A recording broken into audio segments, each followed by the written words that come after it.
There's a little less fanfare in the final days of training camp. Without fans, it's definitely more quiet, but increasing in intensity ahead of the final preseason game.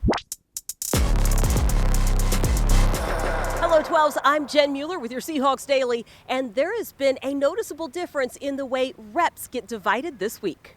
The focus really shifts to the starters and the guys that we're counting on, to do a lot of playing. We've been developing guys throughout and working with them and making sure that we know who we have and make it competitive and all of that.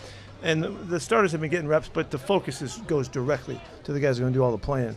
And so the scripts and the preparation of the practice and the design of it is to make sure that they're ready to go now.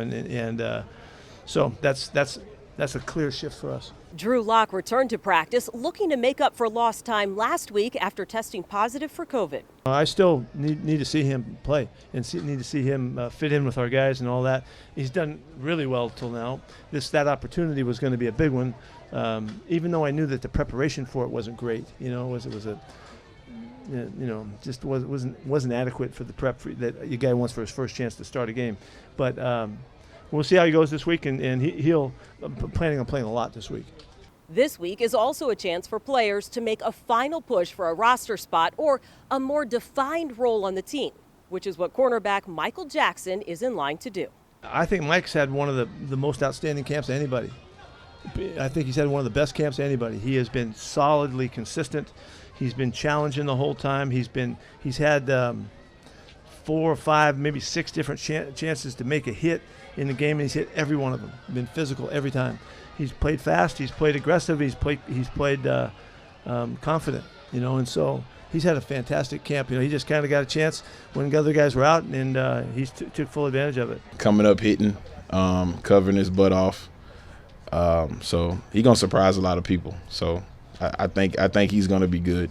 I'm a blue collar guy. Like, I'm not flashy. That's just how I was raised. His physicality has shown up in the highlights. He credits his ability to keep it simple and trust his technique. Plus, he has always been a student of the game, going back to his time with Dallas, the team that drafted him, Detroit, and New England. Every other team I've been on, I had a Pro Bowl corner in front of me. It's Byron Jones, J.C. Jackson, Gilmore, Slay. So those are 4 or 5 different guys who bring something different to the game. And I kind of took something from each one of them and just try to see how can I apply it to me, but also still be Michael Jackson, don't be them. Michael played in just 2 games last season, weeks 17 and 18 to close out the schedule. But he found ways to get reps all year long and gain confidence coming into camp. Last year, I just looked at it, it allowed me to show what I can do. Like, y'all only seen the last 2 games, but the first 15, 16 weeks of the season, I'm on scout team.